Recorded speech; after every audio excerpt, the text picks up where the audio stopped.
అసలు ఏంట్రా బాబు మోహన్ బాబు అంటున్నారు, శివ మూవీ అని అంటున్నారు అనుకుంటున్నారా?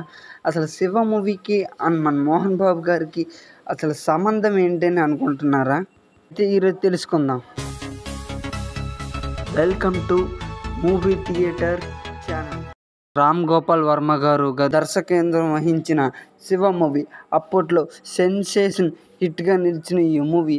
అసలు ఈ మూవీకి ప్లాట్ వైజ్గా చూస్తే ఈ మూవీ సూపర్ డూపర్ హిట్గా నిలిచింది అప్పట్లో అయితే ఈ మూవీ.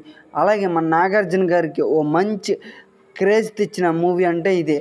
అసలు ఆ సీన్లో అయితే ముఖ్యంగా ఆ సైకిల్ చైన్ అయితే అప్పట్లో ట్రెండ్ అయిందబ్బా. మరీ ముఖ్యంగా చెప్పాలంటే ఇవి కొన్ని రియల్ ఇన్సిడెంట్స్ ఆధారంగా మన ఆర్జీవి గారు చదువుకున్న టైంలో చూసిన విషయాల్ని నిజంగా కళ్ళకు కట్టినట్టు ఒక రూపం ధారిస్తే ఎలా ఉంటుందా అన్నదాన్నే ఈ మూవీగా మలిచి మన ఆర్జీవి గారు అయితే చూపించారు.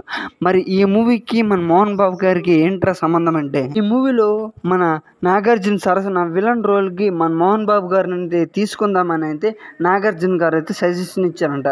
కానీ దానికి మన ఆర్జీవి గారు అయితే తీవ్రంగా ఖండించారంట. ఎందుకంటే మోహన్ బాబు గారు మన తెలుగు నటులకి ఒక విలక్షణ నటుడుగానే తెలుసని, అలాంటి మన మోహన్ బాబు గారిని ఒక కరుడు కట్టిన విలన్గా ఊహించుకోలేరని, ఆయన ఆ పాత్రకి సెట్ అవ్వడని, ఒకవేళ ఆ పాత్రను ఖచ్చితంగా మోహన్ బాబు గారు చేయాలంటే ఈ మూవీని చేయడానికి తనకి ఏమాత్రం ఇంట్రెస్ట్ కూడా లేదని చెప్పేశారంట.